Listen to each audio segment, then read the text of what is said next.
கீழ் மட்டத்தில் அந்த லஞ்ச லாவண்யத்தை ஒழிப்பதற்கான முயற்சிகள் பெரிய அளவில் எடுக்கப்படுவதா விவரம் அறிந்தவர்கள் சொல்கிறாங்க. அது உண்மையிலே ஒரு பாராட்ட வேண்டிய விஷயம். திமுக, அண்ணா திமுக 2 பேரும் 60 ஆண்டுகளில் ஏற்படுத்தி இருக்கக்கூடிய அந்த சிஸ்டத்தை ரீவாம்ப் பண்ணுறதுக்கு உண்மையிலேயே முயற்சிகள் மேற்கொள்ளப்படுகின்றன. அப்புறம் புதுசாக வந்திருக்காங்க புது அமைச்சர்கள் எல்லாருமே கற்றுக்கணுன்ற ஆர்வம் சிலருக்கெல்லாம் இருக்குது. பார்க்கும்போது சில ரீல்ஸ் போடுறது அதெல்லாம் தாண்டி பார்த்திங்கன்னா ஒரு ஃப்ரெஷ் அவுட்லுக்கு அரசின் மீது நிர்வாகத்தின் மீது வருவதுன்றது ரொம்ப பாராட்ட வேண்டிய ஒரு விஷயம். எந்த ஒரு விஷயத்தையுமே புதுசாக ஒருத்தர் செய்யும்போது அதில் நன்மைகள் நிறையவே விளையும். ஓகே, அது மாதிரி சில துறைகளில் அவர்கள் மேற்கொள்ளக்கூடிய முயற்சிகள் அதெல்லாம் பார்க்கும்பொழுது நமக்கு ஏதோ செய்யணும்னு விரும்புகிறாங்க அவங்க. முதலமைச்சர் மீடியா கிட்ட பேசுகிறதில்ல. சரி, மீடியா கிட்ட பேசாட்டி கூட அவர் ட்வீட் பண்ணுறதுல குற்றச்சாட்டுகளுக்கு பதில் சொல்லுவாரான்னு பார்த்தா அதுவும் இல்லை. ஒரு டெண்டன்சி என்னன்னு பார்த்தீங்கன்னா, அவர் ஜெயிச்சதுலேருந்து மாதம் ஒரு முறை ஒரு பொதுக்கூட்டத்தில் பேசி எல்லா குற்றச்சாட்டுக்கும் அதுக்கு ஒரு மாதத்துக்கு முன்னால் இருந்ததுக்கு பதில் சொல்லிடுறாரு. இப்போ மே மாதம் 10ஆம் பதவியேற்பில் யாருமே பேச மாட்டாங்க. அந்த கன்வென்ஷனை உடைச்சார். அவர் எல்லா கன்வென்ஷனையும் உடைக்கிறார், எல்லா மரபுகளையும் உடைக்கிறார். ஸோ மாதம் ஒரு முறை அவர் பொது மக்களுக்கு தரிசனம் கொடுத்து பேசுகிறார். அந்த ஒரு மாதத்தில் நீங்கள் என்ன வேணால் 30 நாளில் யார் வேணால் என்ன வேணால் பேசுங்க, திட்டுங்க, என்ன வேணால் நீங்கள் இப்போ பண்ணிக்கோங்க. நான் அந்த 1 மந்தில் எதுக்கு பதில் சொல்லணுமோ அதுக்கு மட்டும் பதில் சொல்லுவேன் அப்படின்ற ஒரு ஸ்ட்ராட்டஜி வருது. திமுக, Anna DMK serious players. BJP சும்மா போய் நிற்க வேண்டியதான், அவ்வளோதான். பட் ஒன்று சேர்ந்துட்டாங்க எல்லாருமே. அது அவருக்கு இப்போ விஜய் வர்சஸ் அதர்ஸ்னு ஆயிடுச்சு. Okay, Tamil Nadu politics one versus others. இவங்க 2 பேர் தான் எதிரி. இந்த 2 பேருமே ஃப்ராங்காக சொன்னால் எப்படி விஜயை எதிர்கொள்கிறதுன்றதுல இவங்களுக்குள்ள ஒரு குழப்பம் இருக்குன்றது உண்மை. ஏன்னா எல்லா கன்வென்ஷனல் மெத்தடையும் அவர் உடைக்கிறார். பதவி ஏற்கிற அன்னையிலேருந்தே உடைக்கிறார். பதவி ஏற்ற அன்னைக்கு எல்லாரும் பதவி ஏற்றுட்டு போயிடுவாங்க. அவர் பதவி ஏற்றுட்டு பேசுகிறார். அப்புறம் அவருடைய நியமனங்கள் எல்லாமே இவங்க தலையை பிச்சுக்கிற மாதிரி இருக்குது. பெட்ரோலுக்ஸ் நெஞ்சங்களுக்கு வணக்கம். நான் கார்த்திக். இன்றைய நேர்காணலில் நம்முடைய இணைந்திருப்பவர் மூத்த பத்திரிகையாளர் திரு மணி அவர்கள். வணக்கம் சார். வணக்கம்.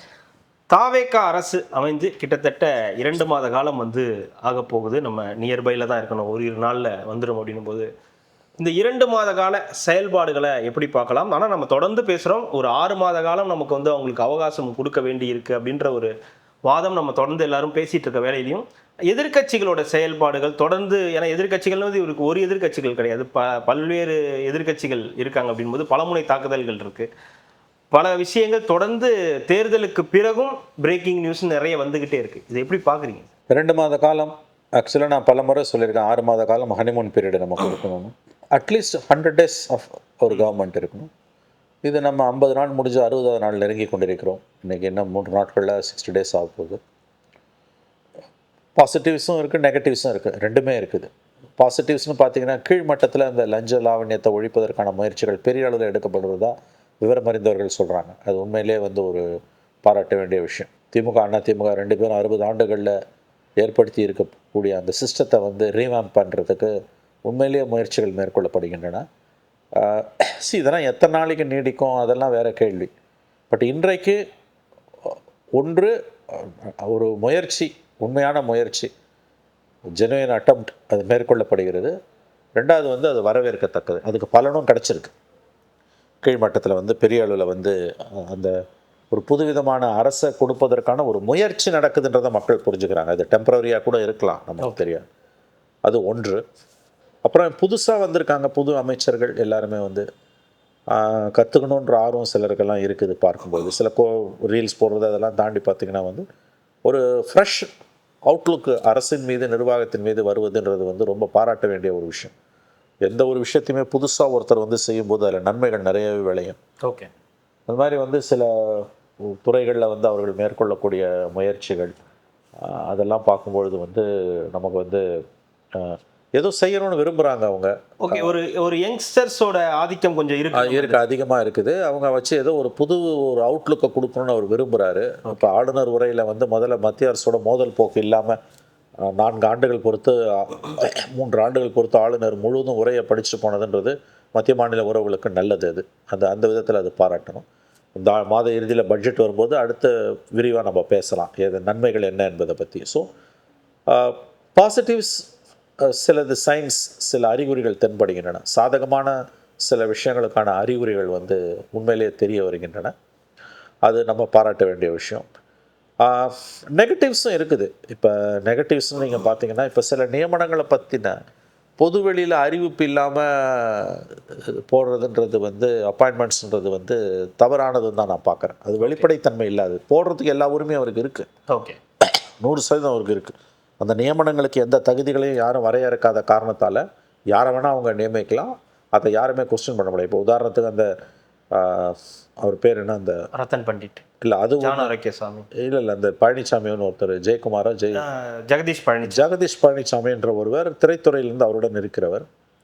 அவரை ஒரு பதவிக்கு நியமிச்சிருக்காங்க. ஆனால் அதை வெளிப்படையாக அரசு சொல்லியிருக்கணும். முதலமைச்சருக்குரிய ஆலோசகர்கள் சொல்லுபவர்கள் யாராக இருந்தாலும் அவர்களுடைய நியமனங்களை பற்றின முறையான அறிவிப்பை மக்கள் மத்தியில் வைப்பது அரசின் கடமை. அதை அவங்க செய்யலை. அது வந்து உண்மையிலே வந்து அது சட்டப்படி தவறான்னு எனக்கு தெரியல. சட்டப்படி தவறாக இல்லாமல் கூட இருக்கலாம். பட் இந்த ஜனநாயகத்தில் வந்து எல்லாத்தையும் சட்டத்தின்படி மட்டும் நம்ம பார்க்க முடியாது. நம்ம வந்து அதை வந்து பொலிட்டிக்கல் மொராலிட்டின்வாங்க. அதன் அடிப்படையிலையும் பார்க்கும் பொழுது அந்த ஜெகதீஷ் பழனிசாமி என்பவரை வந்து அவருக்கான ஆலோசகராக அவர் நியமித்திருக்கிறார். அவர் விஜயோட பிறந்த நாள் அன்னைக்கு அந்த நபர், அந்த மனிதர் தன்னுடைய இன்ஸ்டா பக்கத்தில் நினைக்கிறேன் அவர் வெளிப்படுத்தி தான் நமக்கு தெரிய வருது. அது ஒரு தவறு. அதன் பிறகு வந்து இப்போ ரத்தன் பண்டிட் இதை வந்து அவர் வாபஸ் வாங்கினார். எனக்கு தெரிஞ்சு வாபஸ் வாங்கியிருக்கக்கூடாது. ஜோதிடராக இருக்க ஒரு காரணத்தாலேயே அரசியல் ஆலோசகராக இருப்பதற்கான தகுதியின்மைன்னு எதுவுமே கிடையாது. அந்த அப்பாயின்மெண்ட்டில் எந்த தப்புமே கிடையாது. நீங்கள் தகுதின்னு பார்த்தீங்கன்னா பல பேருடைய கடந்த கால பல தகுதிகள் கேள்விக்குறியாகும். அப்பாயிண்ட் பண்ணுறதுக்கு முன்னால் விஜய் யோசிச்சிருக்கணும். பட் ஒன்ஸ் பண்ணிட்டாருன்னா பின்வாங்கியிருக்கக்கூடாது அந்த அப்பாயின்மெண்ட்டை. ஐயன் அது முடிஞ்சு போன விஷயம். டெல்லி பிரதிநிதியாக ஒருத்தரை போட்டாங்க. அந்த அப்பாயின்மெண்ட் எனக்கு தெரிஞ்சு வந்து மறுபடியும் சொல்கிறேன், அதுக்கு வந்து முதல்ல அந்த பதவிக்கு எந்த விதமான யூஸுமே கிடையாது. அவர் நிர்மல்குமார் சொன்ன மாதிரி எந்த அதிகாரமும் இல்லாத பதவி. பட் ஸ்டில் பப்ளிக் பர்செப்ஷனில் தமிழ்நாடு பிரதிநிதி அப்படின்னு இருக்கும்பொழுது நீங்கள் ஒரு தமிழகத்தை சேர்ந்தவரை நியமித்திருக்கலாம். எனவே அந்த கன்வென்ஷனை உடைச்சிங்க, அது ஒன்றும் தேச துரோகம் கிடையாது. ஆனால் அதில் எதிர்ப்பு வந்தோடனே பின்வாங்கலை. ஓகே, அது ஒன்று. எனக்கு வந்து அந்த டெல்லி பிரதிநிதி அவருடைய அப்பாயின்மெண்ட்டில் எந்த தவறும் இருக்கிறது எனக்கு தெரியல. ஓகே, ஏன்னா அதுக்கெல்லாம் எந்த விதமான விதிமுறையுமே இல்லை. விதி இல்லாத ஒரு விஷயத்துக்கு நீ என்ன புதுசாக எதையோ கலப்பின்னு கேட்குறதுன்றது ஏற்புடையதல்ல. அடுத்தது இந்த 2 பேர், விஷ்ணு ரெட்டி அண்டு ஜான். இப்போ நான் மறுபடியும் சொல்கிறேன், இந்த 4 அப்பாயின்மெண்ட்டுமே அவருடைய ப்ரொராகேட்டிவ். அவருக்கு எல்லா உரிமையுமே உண்டு. இதை ஏன் நீங்கள் வெளியில் சொல்லலைன்றது தான் ஜெகதீஷ் பழனிசாமி விஷயத்தில் இருக்கக்கூடிய பிரச்சனையை ஒழிய, அந்த அப்பாயின்மெண்ட்டுக்கு முதலமைச்சர் ஜோசப் விஜயோட உரிமையை நம்ம கேள்வி கேட்க முடியாது. ஓகே, ஒன்று. அதே மாதிரி தமிழ்நாடு சிறப்பு பிரதிநிதியையும் முதலமைச்சரோட தனி உரிமை நீ கேட்க முடியாது. பட் இந்த 2 பேரில், ஜான் அண்ட் விஷ்ணு ரெட்டியில், இந்த 2 பேர் அப்பாயின்மெண்ட்டுக்கு முதலமைச்சருக்கு உரிமை உண்டு, அதை மறுக்கல. அகைன் நாங்கள் சிக்கல் அதை வெளிப்படையாக சொல்லாது.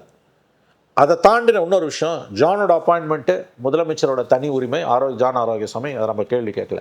பட் விஷ்ணு ரெட்டி அப்பாயின்மெண்ட்டில் அது முதலமைச்சரோட தனி உரிமையாக இருந்தாலும் கேட்கறதுக்கான உரிமை இருக்குது. அந்த ஒரு அப்பாயின்மெண்ட்டு நான் நம்புகிறேன். ஓகே, ஏன்னா அவர் மீது ஆந்திர பிரதேசத்தில் வந்து அவர் மீது சில வழக்குகள் நிலுவையில் இருப்பதாக அறிகிறோம். குறிப்பாக அமலாக்கத்துறை வழக்குகள்லாம் நிலுவையில் இருப்பதாக அறிகிறோம்.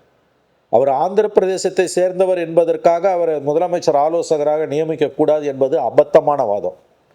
India is one country. India என்பது ஒரு நாடு. அதனால் பிறப்பால் இந்தியராக இருக்கக்கூடிய எவரையும் தன்னுடைய ஆலோசகராக நியமிக்கக்கூடிய அதிகாரம், தனி அதிகாரம் முதலமைச்சருக்கு உண்டு. அது வெளிப்படையாக ஏன் சொல்லலைன்னு நம்ம கேட்கலாமே ஒழிய அது சட்ட ரீதியாக சொல்லி தான் ஆகணும்னு நிர்பந்தம் இருக்கான்னு எனக்கு தெரியல. ஆனால் தார்மீக ரீதியில் அவர் ஆந்திர பிரதேசத்தை சேர்ந்தவர் என்பதால் அல்ல, மாறாக அவர் சில வழக்குகளை எதிர்கொண்டிருக்கிறார், அமலாக்கத்துறை வழக்குகளை எதிர்கொண்டிருக்கிறார், பட் கன்விக்டட் இல்லை. ஓகே, அப்போ ஒரு சென்சிட்டிவான போஸ்டில் விஷ்ணு ரெட்டியோடைய நியமனத்தை முதலமைச்சர் தவிர்த்திருக்கலாம். பண்ணியிருக்கக்கூடாதுன்னு கூட நான் சொல்லலை, தவிர்த்திருக்கலாம். ஸோ இந்த 4 அப்பாயின்மெண்ட்டில் மறுபடியும் சொல்கிறேன், இந்த அப்பாயின்மெண்ட் 4த்துக்கும் முதலமைச்சருக்கு தனி உரிமை, ப்ரொராகேட்டிவ் ஆங்கிலத்தில், கேள்வி கேட்குற உரிமை யாருக்கும் கிடையாது. வெளிப்படைத்தன்மை இல்லாமல் இருந்தாங்கன்றது மட்டும்தான் வந்து இதில் குற்றச்சாட்டு. அதை அரசு தவிர்த்திருக்கலாம். எதிர்காலங்களில் இது போன்ற நியமனங்களை வெளிப்படையாக அறிவிக்க வேண்டும். இந்த ஒரே ஒரு நபர் விஷ்ணு ரெட்டியை பொறுத்த மட்டிலும் அதை மட்டும் அவர் தவிர்த்திருக்கலாம். அது கூட on the basis of political morality. மற்றபடி வந்து இந்த நியமனங்களில் இது வந்து ஒரு எப்படின்னு கேட்டிங்கன்னா இந்த மாதிரியான போக்கு, வெளிப்படைத்தன்மை இல்லாத போக்கு வந்து இந்த அரசுக்கு வந்து அவங்க ஏதோ ஒரு புது கோணத்தில் புதிய பாதையில் இந்த அரசை வழிநடத்த விரும்புகிறார்கள். அது பல பின்விளைவுகளைத்தான் அவங்களுக்கு கொண்டு வரும்னு நான் நினைக்கிறேன். ஓகே. ஏன்னா நீங்கள் சில விஷயங்களில் வந்து இப்போ ரத்தன் பண்டிட் நியமனத்தை ரொம்ப விமர்சனம் வந்தோன்னே உடனே கைவிட்டாங்க. என்னை கேட்டால் கைவிட்டிருக்கக்கூடாது, விட்டுட்டார். ஆனால் அதுக்கு பிறகு அவர் உஷாராயிட்டார், இனிமேல் நம்ம பின்வாங்கக்கூடாதுன்னு. அதுக்கு பிறகு எந்த நியமனத்தை பற்றின எந்த விமர்சனத்துக்கும் எந்த பதிலும் கிடையாது, பின்வாங்கிறதும் கிடையாது. அப்படியே இருக்கட்டும், அது அவங்க உரிமை. பட் வெளியில் சொல்லாமல் டிரான்ஸ்பரன்சி இல்லாமல் இருக்கிறது நம்பர் 1 ப்ராப்ளம். நம்பர் 2, இந்த எல்லா அப்பாயின்மெண்ட்லேயுமே விஷ்ணு ரெட்டி இது தவிர்க்கப்பட்டிருக்க வேண்டும். அப்போ அது குறித்த விமர்சனம் எழுவது வந்து இயல்பானது, எஸ்பெஷலி அவர் வேறொரு மாநிலத்தை சேர்ந்தவர் என்பதால். இது ஒரு பக்கம் சரி. இது வந்து போஸ்டிங் அந்த மாதிரி சில விஷயங்களை ஒரு நெகட்டிவாக கூட நம்ம பார்க்கலாம். இது விஜயபாஸ்கர்களை உள்ள சேர்த்தது அப்படின்றது கூட அவங்க கட்சியோடைய ஒரு இது. ஆட்சியில் அரசு ரீதியாக ஏதாவது நெகட்டிவ் அப்படின்னு சொல்லணும்னா நமக்கு ஏதாவது இது வரைக்கும் இந்த 2 மாத காலத்தில் இருக்குன்னு சொல்ல முடியும்? அவங்களுடைய ஆட்சி இப்போ வந்திருக்க வரைக்கும் ஏதாவது நெகட்டிவ்னு எனக்கு என்னமோ அப்படி ஒன்றும் பெருசாக தலை போகிற அளவுக்கு தவறு நடந்ததா தெரியல. சில சம்பவங்கள், சட்டம் ஒழுங்கு பிரச்சனை அந்த மாதிரி இருக்கிறாங்க, யூஸ்வல் ஒன்றுங்க. ஸ்டாலின் கவர்மெண்ட்டில் கூட வந்துங்க, நம்ம ஒன்றும் பர்சனலி என்னம்மா நான்லாம் அப்படி வந்து பெரிய சட்டம் ஒழுங்கு சீர்குலைவுலாம் நான் எங்கேயுமே பேசினது கிடையாது. தலித் அட்ராசிட்டிஸ், தலித்துகளுக்கு எதிரான atrocities against Dalits, not Dalit atrocities, தலித்துகளுக்கு எதிரான குற்றங்களை பற்றி தான் நம்ம பேசியிருக்கோம். வேங்கவேலு இன்சிடென்ட்டு, நாங்குநேரி மாதிரியான இன்சிடென்ட்டு, இந்த மாதிரியான இன்சிடென்ட்டை தான் நம்ம பேசியிருக்கோம். அதில் இப்போ பார்த்தீங்கன்னா வந்து நம்முடைய எவிடன்ஸ் கதிர் போன்றவர்கள் வந்து கடந்த 2 மாதங்களில் வந்து ஆணவ கொலைகளோட போக்கு அதிகமாக இருக்குதுன்னு சொல்லிகிட்டு இருக்காங்க. அது ஒரு ஏரியா ஆஃப் கன்சர்ன். தலித்துகளுக்கு எதிரான, பட்டியலின மக்களுக்கு எதிரான குற்றங்கள் வந்து குறையாமல் இருக்கிறன. ஸ்டாட்டிஸ்டிக்ஸை வச்சு அங்கே அதிகம் இங்கே அதிகம் அப்படி கூட பேச வேணாம். கடந்த ஆட்சியில் இருந்தது குறைய வேண்டியது தொடருது, அப்படியே தொடருது. அது விஜய் கவனம் செலுத்த வேண்டிய ஒரு பார்வையாக தான் எனக்கு படுது. அந்த ஏரியா வந்து உண்மையிலே முக்கியமானது. அதில் தான் வந்து ஆணவ கொலைகளுக்கான தனி சட்டம்னு அவங்க இப்போ பேச ஆரம்பிச்சிருக்காங்க. ஒரு விஷயம், இது ஒரு பெரிய பிரச்சனையாக வருமா அல்லது வராமலே போகுமா, நிர்வாகம் நல்லா இருந்ததுன்னா தப்பிச்சிருவாங்களோன்னு கூட தோணுது. முதலமைச்சர் பேசாமல் இருக்கிறது, முதலமைச்சர் மீடியா கிட்ட பேசுறதில்ல. சரி, மீடியா கிட்ட பேசாட்டி கூட அவர் ட்வீட் பண்ணுறதில்ல, குற்றச்சாட்டுகளுக்கு பதில் சொல்லுவாரான்னு பார்த்தா அதுவும் இல்லை.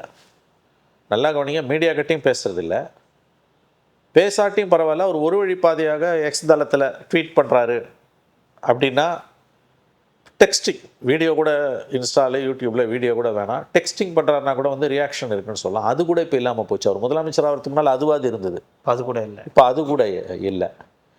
ஒரு டெண்டன்சி என்னன்னு பார்த்தீங்கன்னா, அவர் ஜெயிச்சதுலேருந்து மாதம் ஒரு முறை ஒரு பொதுக்கூட்டத்தில் பேசி எல்லா குற்றச்சாட்டுக்கும் அதுக்கு 1 மாதத்துக்கு முன்னால் இருந்ததுக்கு பதில் சொல்லிடுறாரு. இப்போ மே மாதம் 10ஆம் தேதி பதவியேற்பில் வந்து யாருமே பேச மாட்டாங்க, அந்த கன்வென்ஷனை உடைச்சார். அவர் எல்லா கன்வென்ஷனையும் உடைக்கிறார், எல்லா மரபுகளையும் உடைக்கிறார். தப்பு கிடையாது, உடைக்கப்பட வேண்டிய விதான மரபுகள். அதில் தான் தன்னுடைய முத்திரை இருக்கும் மற்றும் புதியதாக இருப்பவர்கள் விரும்புவார்கள். ஸோ கன்வென்ஷன் எல்லாத்தையும் உடைக்கிறார். மே 10ஆம் தேதி உடைச்சார். அதன் பிறகு ஜூன் மாதம் வந்து திருச்சியில் கூட்டத்தில் பேசினார். அப்போ தான் நிறைய கேள்விகளுக்கு பதிலெலாம் சொன்னார். இப்போ இந்த வாரம் அது வெள்ளிக்கிழமை கரூரில் பொதுக்கூட்டம், நடுவில் சட்டசபையில் சட்டசபையில் பேசுனது விட்டுருங்க, அது கூட விட்டுருங்க. அது கரெக்ட். சட்டசபையில் பேசுனது ஒன்று, அது ஒன்று. இப்போ 4வதாக வந்து கரூர். இப்போ கரூரில் பப்ளிக் ரேலி பொதுக்கூட்டத்தில் பேச போகிறாரு. அதில் அவர் என்ன சொல்கிறாருன்னு பார்க்கணும். ஸோ மாதம் ஒரு முறை அவர் பொது மக்களுக்கு தரிசனம் கொடுத்து பேசுகிறார். அந்த 1 மாதத்தில் நீங்கள் என்ன வேணால் 30 நாளில் யார் வேணால் என்ன வேணால் பேசுங்க, திட்டுங்க, என்ன வேணால் நீங்கள் இப்போ பண்ணிக்கோங்க, நான் அந்த 1 மந்தில் எதுக்கு பதில் சொல்லணுமோ அதுக்கு மட்டும் பதில் சொல்லுவேன் அப்படின்ற ஒரு ஸ்ட்ராட்டஜி வருது, ஒரு அணுகுமுறை. எனக்கு தெரிஞ்சு இது தவறானது. முதலமைச்சர் பத்திரிகையாளர்களிடம் பேச வேண்டும். இதில் தனிப்பட்ட ஒரு இன்ட்ரெஸ்டிங்கான டெவலப்மெண்ட் கடந்த 4 நாளாக முதன்முறையாக அவர் பதவியேற்றதுலேருந்து பத்திரிகை முதலாளிகள், ஆசிரியர்கள் அவரை சந்திக்க ஆரம்பித்திருக்கிறார். வழக்கமாக அது பதவியேற்ற அடுத்த நாளே நடக்கும். இந்த முறை 2 மாதம் பொறுத்து நடக்குது. அவங்களுக்கு மெயின் ஸ்ட்ரீம் மீடியாவை பற்றின ஒரு புரிதல் இப்போ தான் வர ஆரம்பிச்சிருக்கு. எங்களுக்கு மீடியாவே வேணான்ற எண்ணத்தில் இருந்த விஜய் தாவேக்காவினர் இன்றைக்கி மெயின் ஸ்ட்ரீம் மீடியாவோட முக்கியத்துவத்தை உணர ஆரம்பிச்சிருக்காங்க. என்ன தான் சோஷியல் மீடியா உங்கள் கையில் இருந்தாலும் மெயின் ஸ்ட்ரீம் மீடியா உங்ககிட்ட ஓரளவாவது கனிவாக இல்லைன்னா உங்களுக்கு பெரிய சிக்கல்கள் வரும் என்பதை புரிந்து கொண்டிருக்கிறார்கள். இப்போ ஹிந்துலேருந்து அவங்க இந்து குழுமத்தின் இயக்குனர் தலைவராக சேர்மனாக வந்த முரளி, அப்புறம் முன்னாள் ஆசிரியர் மாலினி பார்சாதிலாம் போய் பார்த்தாங்க. இன்றைக்கு டெக்கான் கிரானிக்கல், நேற்றைக்கோ டெக்கான் கிரானிக்கலோட அதிபர் பார்த்துருக்கிறார். பாலிமர் செய்திகள்லேருந்து அவங்க கல்யாண சுந்தரம் அவங்க ஃபேமிலி நேற்று பார்த்துருக்காங்க. அப்புறம் நியூஸ் 7லேருந்து அதனுடைய செய்தி ஆசிரியர் பார்த்துருக்கிறார். ஸோ ஒரு ட்ரெண்டு தெரியுது மெயின் ஸ்ட்ரீம் மீடியாவில். இப்போ வரும் நாட்களில் இன்னும் பல பேர் பார்ப்பாங்கன்றாங்க, அது நல்லது. பட் அவங்க ஓனர்ஸை பார்க்குறதோட நிறுத்திக்கூடாது, ரிப்போர்ட்டர்ஸ் கிட்ட கொஞ்சமாவது பேசணும். அது ஒரு குறையாகத்தான் இருக்கிறது. பட் மற்ற மந்திரிகள்லாம் பேசுகிறாங்க, அதை நம்ம சும்மா சொல்லக்கூடாது. புது கவர்மெண்ட் வந்திருக்குது, பட் பாவம் அவங்களுக்கு வந்து ஒரு பிரச்சனை, ஒரு 100 days மற்ற எல்லா கவர்மெண்ட்டும் கொடுத்த ஹனிமூன் பீரியட் இந்த கவர்மெண்ட்டுக்கு பிரதான எதிர்கட்சி, அதில் எல்லா எதிர்கட்சியும் ஒன்றாயிட்டாங்க. ஏன்னா எல்லா கட்சியும் உடைக்கிறது, எல்லாரும் ஒன்றா சேர்ந்துட்டாங்க. இதில் டிஎம்கே, ஏடிஎம்கே, பிஜேபி இல்லை இப்போ ஒன்றா ஆளுநர் மாளிகை ஒரே நேரத்தில் வேற. அதில் டிஎம்கே ஏடிஎம்கே போனது ஓகே. பிஜேபி வந்து இந்த குரூப்பில் பண்ணுவாங்கல்ல, அது சும்மானா அது அப்படி ஒரு இதுவாக போகுது. யாரும் சீரியஸாக எடுத்துக்கிறது கிடையாது. கவர்னரும் எடுத்துக்க மாட்டார், அமித்ஷா மோடி யாருமே எடுத்துக்க மாட்டாங்க. தமிழ்நாடு அவங்க லிஸ்ட்லேயே இல்லை. குரூப்பில் அது நயினார் நம்முடைய அருமை நண்பர். அதனால் அவங்க திமுக Anna DMK serious players. BJP சும்மா போய் நிற்க வேண்டியதான், அவ்வளோதான். பட் ஒன்று சேர்ந்துட்டாங்க எல்லாருமே. அது வந்து அவருக்கு வந்து இப்போ விஜய் வர்சஸ் அதர்ஸ்னு ஆயிடுச்சு. Okay, Tamil Nadu politics one versus others. ஒரு கட்டத்தில் அப்படி ஸ்டாலினுக்கு இருக்க மாதிரி ஒரு தோற்றம் இருந்தது. அது கொண்டு வர பார்த்தாங்க. ஆக்சுவலாக அது அப்படி இல்லை. தொலைக்காட்சிகள்லையும் சமூக வலைதளங்களையும் குறிப்பாக யூடியூப்லலாம் பேசிய சில அரசியல் பார்வையாளர்கள் சில பேர் ட்ரை பண்ணாங்க. அவங்கெல்லாம் ரொம்ப வந்து மூச்சிறைக்க பேசி ரொம்ப பகீரத பிரயத்தனம் செய்தார்கள். Tamil Nadu politics is Vijay versus others, Stalin versus others அப்படின்னு சொல்லிக்கிட்டே இருந்தாங்க கிட்டத்தட்ட ஒரு வருஷமாக. கடைசியில் அது புஸ்வானமாக போச்சு. ஆனால் இன்றைக்கி உண்மையிலேயே வந்து விஜய் வர்சஸ் அதர்ஸ் தான் போயிட்டுருக்குது, அப்படி தான் தோணுது. சில இடங்களில் வந்து இன்ட்ரெஸ்டிங்காக செய்திகள் வருது கிரவுண்டில் இருந்து. அதாவது வந்து லோக்கல் இஷ்யூஸில் திமுக அண்ணா திமுக ஒன்றா சேர்ந்து போராட ஆரம்பிக்கும். It's very interesting. அது தாண்டி கலைஞர் செய்திகளில் அதிமுக பொதுச்செயலாளர் எடப்பாடி பழனிசாமியோட உரை வந்து வருது, லைவ் போது ஆர்பி உதயகுமார் பேசினார்னா அதை எடுத்து வீடியோ எடுத்து அதை அவங்க கலைஞர் செய்திகளில் எடப்பாடி பழனிசாமியோட உரை வந்து நேரலை ஒளிபரப்பு என்பது காண கிடைக்காத ஒரு பொக்கிஷம். ஆமாம், மேபி கலைஞரும் ஜெயலலிதாவும் would have been turning on their graves-னுவாங்க. அதை ஒரு பழைய சொல்லாடல் உண்டு. அவர்கள் தங்கள் சவக்குழிக்குள் புரண்டு படுத்து கொண்டிருப்பார்கள். அதாவது ரொம்ப அவர்கள் வெறுத்த ஒரு விஷயம் வந்து அவங்க சாவுக்கு பிறகு, மரணத்துக்கு பிறகு நடக்கும்போது அவர்களை நெளிய வைக்கும்ன்றதுக்கான ஒரு ஆங்கில சொல்லாடல் they would have been turning on their graves-னுவாங்க. அந்த மாதிரி வந்து கலைஞரும் ஜெயலலிதாவும் தங்கள் சவக்குழிக்குள் புரண்டு படுத்து கொண்டிருப்பார்கள். கலைஞர் தொலைக்காட்சியில் எடப்பாடியோட ஃபுல் ப்ரெஸ் மீட் லைவ் போகுது. ஆஹா, கண்கொள்ளா காட்சி அது. இது வந்து ஆங்கிலத்தில் சொன்னால் பேங்க்ரப்சி ஆஃப் டிஎம்கே, அதாவது திராவிட முன்னேற்ற கழகம் அரசியல் ரீதியாக திவாலாகி கொண்டிருக்கிறது. ஆங்கிலத்தில் சொன்னால் நிகழ்த்தி காமிச்சிட்டாங்க. அது ஒரு புரட்சி, அதில் சந்தேகமே கிடையாது. அது தோல்விக்கு பிறகு வந்து எங்கே வந்து நிற்குது திமுகன்றதுக்கு உதாரணம் கலைஞர் செய்திகளில் எடப்பாடி பழனிசாமியோட ப்ரெஸ் கான்ஃபரன்ஸ் லைவாக போகுது. புதுசாக பார்க்குறவனுக்கு ஒருவேளை அந்த லோகோ இல்லைன்னா அது எந்த டிவினே தெரியாது. கலைஞர் டிவியா, அவங்களுக்கு எந்த டிவியுமே இல்லை. நியூஸ் டேவும் அவர்கிட்ட இல்லை, ஜெயா டிவி இல்லை, அவருக்கு எந்த டிவியுமே இன்னைக்கு இல்லை. ஆமாம். ஸோ கலைஞர் டிவிக்கு தான் அவருக்கு நிறைய மெசேஜ். அவர் கவலைப்பட வேணாம், இனிமேல் அவர் கலைஞர் டிவி இருக்குது.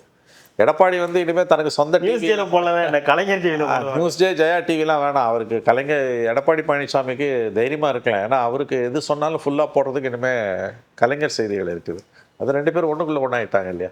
ஏன்னா ஆர்எஸ் பாரதி தான் ஓப்பனாக அறிவாலயத்தில் உட்காந்து பேட்டி கொடுக்குறாருல்ல, நாங்கள் பங்காளி சேர்ந்த என்ன தப்புன்னு ஆர்எஸ் பாரதி சார் தீவிரவாத இயக்கமாக 2 பேர் சேரக்கூடாதான்ட்டார்ல. அப்புறம் கலைஞர் செய்திகளில் 1 hour லைவ் போடுறாங்க எடப்பாடினா புரிஞ்சுக்கலாம் நீங்கள். அது வந்து இந்த இவ்வளோ விஷயத்தில் விஜய் அவர்கள் இன்னைக்கு சிஎம் ஆகியிருக்காருன்ற வேலையில் தாவேக்காவை எதிர்க்கிறதுல ஒரு குழப்பம் இருக்கா? எப்படி எதிர்க்கணுன்றதுல ஒரு குழப்பம் வந்திருக்கா இவங்களெல்லாம் வந்து? யாருக்கு? எதிர்கட்சிகளுக்கு கண்டிப்பா வந்திருக்குது. திமுக எதிர்க்கிறதுனா 2 பேர் தான், திமுக அண்ணா திமுக. மற்றவங்க நமக்கு எப்படி எதிர்க்கணும்? மற்றவங்க எல்லாரும் வந்து இவங்க இவங்க கூட தான் இருக்காங்க. யாரு? ஒன்று விஜய் கூட இருக்காங்க, இல்லை ஏடிஎம்கே கூட இருக்க. பாமகலாம் டொசைலாக இருக்காங்க, ஒன்றுமே பேசலை. பிஜேபி அவங்க ஒன்றுமே கிடையாது, விடுங்க நீங்கள் வேணாம், அது வந்து நம்ம வைக்கவே தேவையில்லை. இவங்க 2 பேர் தான் எதிரி. இந்த 2 பேருமே வந்து ஃப்ராங்காக சொன்னால் எப்படி விஜய் எதிர்கொள்றதுன்றதுல இவங்களுக்குள்ள ஒரு குழப்பம் இருக்குன்றது உண்மை. ஏன்னா எல்லா கன்வென்ஷனல் மெத்தடையும் அவர் உடைக்கிறார். பதவி ஏற்கிற அன்னையிலேருந்தே உடைக்கிறார். பதவி ஏற்ற அன்னைக்கு எல்லாரும் பதவி ஏற்றுட்டு போயிடுவாங்க. அவர் பதவி ஏற்றுட்டு பேசுகிறார். அப்புறம் அவருடைய நியமனங்கள் எல்லாமே வந்து இவங்க தலையை பிச்சுக்கிற மாதிரி இருக்குது. அவர் தாங்கூட இருந்தவங்க அத்தனை பேரையும் கொண்டு வந்து திரைத்துறையில் இருந்தவங்க அத்தனை பேரையுமோ அல்லது திரைத்துறைக்கு வெளியில் அவருக்கு உதவி செஞ்சவங்களே கொண்டு வந்து ரொப்புறாரு. அவருக்கு நம்பிக்கைன்னு நினைக்கிறேன் அவங்கள ரொப்புறாரு. அவருக்கு நம்பிக்கையானவங்கள அவர் திரைத்துறையிலேருந்து வந்ததால் அவங்கள கொண்டு வந்து ரொப்புறாரு. நீங்கள் ஐயோ முயோன்னு குதிக்கிறீங்க. ஆக்சுவலாக அந்த அப்பாயின்மெண்ட்ஸுக்கெல்லாம் வந்து எந்த விதமான விதிமுறைகளும் இல்லாதப்ப அந்த பதவிக்கு எந்த தகுதியுமே இல்லைன்னும் போது யார் அப்பாயின்ட் பண்ணால் உனக்கு என்ன கேள்வி கேட்கலாமே தவிர அது பிரச்சனை உன்னை குட் புக்ஸில் வைக்கல. ஆமாம். இப்போ பெரும்பாலான ஜேர்னலிஸ்டோட பிரச்சனை என்னென்னா இந்த நியமனங்களை பற்றி அப்படியே மூச்சிறைக்க பேசுகிறாங்கல்ல, அது எப்படி செய்யலாம் அப்படி இப்படின்னு. இவங்க பிரச்சனை என்னன்னு கேட்டிங்கன்னா அந்த நியமனங்களில் இருக்கக்கூடிய இவங்க சொல்கிற அந்த காரணங்கள் இருக்குல்ல, அது என்னதான் இருந்தாலும் தகுதி இருக்குது அப்படின்னு, அது வந்து ஆக்சுவலாக இவங்க கோபத்துக்கு அது காரணம் கிடையாது. இவங்களை குட் புக்ஸில் வைக்கல. ஏன்னா இவங்க நினச்சாங்கன்னா கடந்த காலங்களில் சிஎம்மை பார்ப்பாங்க, குறிப்பாக ஸ்டாலினை எப்போ வேணால் பார்ப்பாங்க, ட்வீட் போடுவாங்க, அதை ஃபோட்டோ பிடிச்சி போடுவாங்க அவங்களோட ட்விட்டர் பேஜில், இல்லை யூடியூப்பில் இன்ஸ்டாலெல்லாம் போடுவாங்க. அதெல்லாம் இப்போ இல்லை. உள்ளே போக முடியல. செக்ரட்டரியேட்டுக்குள்ளே போகிறதுனா ஃபிசிக்கலாக போகலாம், என்ன நடக்குதுன்னு தெரியல. இவங்களோட ப்ராப்ளம் வந்து இந்த சீனியர் ஜேர்னலிஸ்ட்டுங்களோட ப்ராப்ளம். என்னால் அது புரிஞ்சுக்க முடியுது, நானே ஒரு ஜேர்னலிஸ்ட்ன்றதுனால. இவங்க அங்கே செல்வாக்காக இருந்துட்டு இப்போ எதுவுமே இவங்களுக்கு வந்து நடக்கலை. என்ன நடக்குதுன்னே புரியல. இவங்க பிரச்சனை அது. ஒரு தகுதியை பற்றி இவங்க கேட்குறாங்க. இவரை வந்து இப்போ ஜானோட தகுதி, இன்னொருத்தரோட தகுதியெலாம் கடந்த காலங்களில் சில நியமனங்கள் நடந்தது. என்ன தகுதி எதிர்பார்த்தீங்க? ஃபோட்டோகிராஃபராக இருந்த ஒருத்தர் முன்பு முதலமைச்சராக இருந்தவருக்கு தனிச் செயலராக நியமிக்கப்பட்டார். அப்போ பொங்கி எழிலையே நீங்கள்? எந்த தகுதியின் அடிப்படையில் அவர் நியமிக்கப்பட்டார்? அதுக்கு உரிமை இருக்குது ஸ்டாலினுக்கு. நான் அதை கேள்வி கேட்கல, சத்தியமாக கேட்கல. மறுபடியும் சொல்ல, சத்தியமாக நான் அதை கேள்வி கேட்கல. யார்? தினேஷை ஸ்டாலின் அவர்கள் தன்னுடைய உதவியாளராக அடிஷ்னல் பிரைவேட் செக்ரட்டரி போட்டதில் எந்த விதமான தப்பும் இல்லைன்றது தான் என் கருத்து. ஏன்னா அந்த பதவிக்கு எந்த தகுதியும் கிடையாது, முதலமைச்சரோட தனி உரிமை. அவர் ப்ராப்பராக ஜிஓ போட்டார், அந்த பதவியில் அவர் இருந்தார், 5 வருஷம் இருந்தார். அது ரொம்ப பவர்ஃபுல்லான போஸ்ட். சீஃப் மினிஸ்டருக்கும் சீஃப் செக்ரட்டரிக்கும் நடுப்புற லிங்க் அவர் தான். அவர் ரொம்ப பவர்ஃபுல்லான ஒரு பர்சனாக தான் இருந்தார் தினேஷ். நான் அவர் மேலே எந்த குற்றச்சாட்டும் சொல்லலை. தினேஷோட அப்பாயின்மெண்ட்டையும் நான் கேள்வி கேட்கல. அதுக்கு எல்லா உரிமையும் ஸ்டாலினுக்கு இருக்குது. ஆனால் இன்றைக்கி நீங்கள் பொங்கி எழுறீங்கல்ல சில ஜேர்னலிஸ்ட்டு, அவருக்கு என்ன தகுதி இருக்குன்னு அந்த அளவுகோல் படி வச்சு பார்த்தா அந்த நியமனத்துக்கு என்ன தகுதி? அவர் ஒரு ஃபோட்டோகிராஃபர், அவ்வளோதான். அவர் ஒன்றும் சண்முகநாத மாதிரி செக்ரட்டேரியட்டில் வந்து ஸ்டெனோகிராஃபராக இருந்து, அப்புறம் அண்டர் செக்ரட்டரியாக இருந்து, அப்புறம் கலைஞர்கிட்ட வந்து, அப்புறம் கடைசி வரைக்கும் இருந்தார். அந்த மாதிரி வந்தவர் கிடையாது. அவர் ஒரு out cider, rank out cider. அந்த உங்கள் அளவுகோல் படி பார்த்தா அந்த பதவிக்கு நியமிச்சதை நீங்கள் கேள்வி கேட்டிருக்கணும். நான் கேட்கல, மறுபடியும் சொல்கிறேன், நான் கேட்கல, சத்தியமாக கேட்கல. அதுக்கான எல்லா உரிமையும் அப்பாயின்மெண்ட்டை தினேஷ் அப்பாயின்ட் பண்ணுற எல்லா உரிமையும் ஸ்டாலினுக்கு இருக்குது. தினேஷ் மேலேயும் நான் ஒரு குற்றச்சாட்டையும் சொல்லலை. ஆனால் இதுதான் உன் அளவுகோல்னா இன்றைக்கி யாரோ ஒரு அப்பாயின்மெண்ட்டுக்கு குதிக்கிறீங்கல்ல, அது எப்படி பண்ணலாம்? டிரான்ஸ்பரன்சி இல்லைன்றது மட்டும் இல்லை, அதுக்கு ஒரு தகுதி இருக்குதா இல்லையான்னு நீ அந்த அளவுகோல் அங்கே வையேன். ஏன் உங்களால் வைக்க முடியலன்னா, அந்த சீஃப் மினிஸ்டர்கிட்ட உங்களுக்கு ஆக்சஸ் இருந்தது, எப்போனா பார்ப்பீங்க, கை குலுக்குவீங்க, ஃபோட்டோ பிடிச்சி போட்டுப்பீங்க. இந்த சீஃப் மினிஸ்டர்கிட்ட அது இல்லை. இவர் உங்களை குட் புக்ஸில் வைக்க மறுக்கிறார். அதுதான் உங்கள் பிரச்சனை. இப்போ நீங்கள் சொல்கிறீங்களே ஏதோ காரணம், சோ கால்டு தகுதி, அது கிடையாது காரணம். நீங்கள் குதிக்கிறதுக்கு, துள்ளி குதிக்கிறதுக்கு அதுதான் காரணம்னா நீ தினேஷ் அப்பாயின்மெண்ட்டை நீ கேட்டிருக்கணும், நீ கேட்கல. இதுதான் இவங்க லட்சணம். அப்போ இந்த மரபுகளை இந்த 2 மாதத்தில் என்ன நடந்ததுன்னா, ஜேர்னலிஸ்ட்டுங்களுக்கு பெரிய பிரச்சனை, உள்ளே போக முடியல, ஆக்சஸ் கிடைக்கல. அது வந்து காலகாலமாக வந்தது. அது ஏடிஎம்கே பீரியடு, ஜெயலலிதா பீரியடு இருக்கட்டும், யார் பீரியடாக இருக்கட்டும், மெயின் ஸ்ட்ரீம் மீடியா டிஎம்கே கண்ட்ரோலில் தான் இருக்கும். அப்படி தான் இருக்குது இன்றைக்கி. ஸோ இந்த மாற்றங்கள் வந்து அதை பற்றி அவர் கவலையே படல. அவங்கக்கிட்ட ஒரு குறையாக நான் இன்னொன்று பார்க்குறது, வெறும் சோஷியல் மீடியா மட்டும் போதும்னு விஜயும் தாவேக்காவும் நினைக்குது தவறு. மெயின் ஸ்ட்ரீம் மீடியா அவங்கக்கிட்ட கொஞ்சமாவது கனிவாக நடந்துக்கலன்னா நாளைக்கு ஒரு பெரிய சிக்கல் வரும்போது உங்கள் கதை முடிஞ்சிடும். ஏன்னா ஒப்பீனியன் மேக்கர்ஸ் வந்து இன்னமும் மெயின் ஸ்ட்ரீம் மீடியா தானே ஒழிய சோஷியல் மீடியா கிடையாது. எனக்கு சோஷியல் மீடியா மட்டும் போதும்னு நினைக்காதீங்க, மெயின் ஸ்ட்ரீம் மீடியாவையும் குட் புக்ஸில் வைங்கன்ற நான். அதில் இருக்க போத் இண்டிவிஜுவல்ஸ் ஆகட்டும், ஓனர்ஸ், அது ஐ திங்க் அது இப்போ உங்களுக்கு புரிய ஆரம்பிச்சிருக்கு. அதை உணர்ந்துக்கிட்டாருன்னு நான் நினைக்கிறேன். அதனால தான் இப்போ சமீபத்தில் வரக்கூடிய இந்த சந்திப்புகளை பார்த்தீங்கன்னா அந்த ஒரு பேட்டர்ன் இருக்குது. முதல்ல ஹிந்துலேருந்து அவங்க போய் பார்த்தாங்க, அப்புறம் பாலிமர்லேருந்து பார்த்தாங்க, அப்புறம் டெக்கான் கிரானிக்கல்லேருந்து பார்த்தாங்க, நியூஸ் இந்த வாரம் பூரா பார்த்துட்டு இருக்காங்க. ஸோ மெயின் ஸ்ட்ரீம் மீடியாவை எங்கேஜ் பண்ணணும்னு அவங்க நினைக்கிறாங்க. அது ஒரு நல்லதொரு தொடக்கம். எனவே ஒரு விதத்தில் அவங்க வந்து பாவம் அன்லக்கி என்னென்னா அவங்களுக்கு மெயின் எதிரிகள் பலமாக இருக்காங்க. மீடியா வந்து இன்னமும் 90% இன்னமும் தமிழ்நாட்டு மீடியா திமுக கட்டுப்பாட்டில் தான் இருக்குது. அந்த நெரேட்டிவ் அவங்க தான் செட் பண்ணுறாங்க. அதை உடைக்கணும்னா இவங்க அவங்கள எங்கேஜ் பண்ணணும். மெயின் ஸ்ட்ரீம் மீடியாவை இவங்க எங்கேஜ் பண்ணணும். அதை இவங்க செய்யலை அப்படின்னா இவங்களுக்கு சிக்கல் தான் வரும். நேரம் கிழிப்பாங்க போட்டு. என்ன தான் சோஷியல் மீடியா இருந்தாலும் மெயின் ஸ்ட்ரீம் மீடியா உங்களுக்கு எதிராக கண்டினியூஸாக இயங்குதுன்னா உங்களுக்கு கஷ்டம். அதுவும் உங்களுக்கு தனி மெஜாரிட்டி இல்லை. மற்றவங்க இதுலேருந்து ரிசைன் பண்ணிட்டு வரதெல்லாம் நிற்கணும். தொடர்ந்து ரிசைன் பண்ணான்னா அது ரொம்ப கெட்ட பேரை தான் உண்டாக்கும். அது இவ்வளவு பேக்ரவுண்டில் வச்சு பார்க்கும்போது கண்டிப்பாக வந்து இந்த 2 மாதம் அப்படின்றது வந்து பெரிய அளவில் ஒன்றும் தவறுகள் நடக்கலை. சில சாதகமான விஷயங்களுக்கான சிம்டம்ஸ் தெரியுது. சில இது நெகட்டிவ்ஸ் தெரியுது.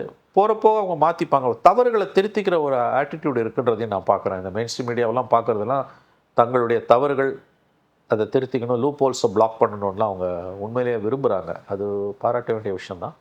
எனவே ஒரு 6 மந்த்ஸாவது பொறுத்து நம்ம வந்து அடுத்த கமெண்ட்டை பாஸ் பண்ண முடியும். கண்டிப்பாக சார். அடுத்தடுத்த நிகழ்வுகளை தொடர்ந்து பேசலாம். மிக்க மகிழ்ச்சி. நன்றி சார். நன்றி சார்.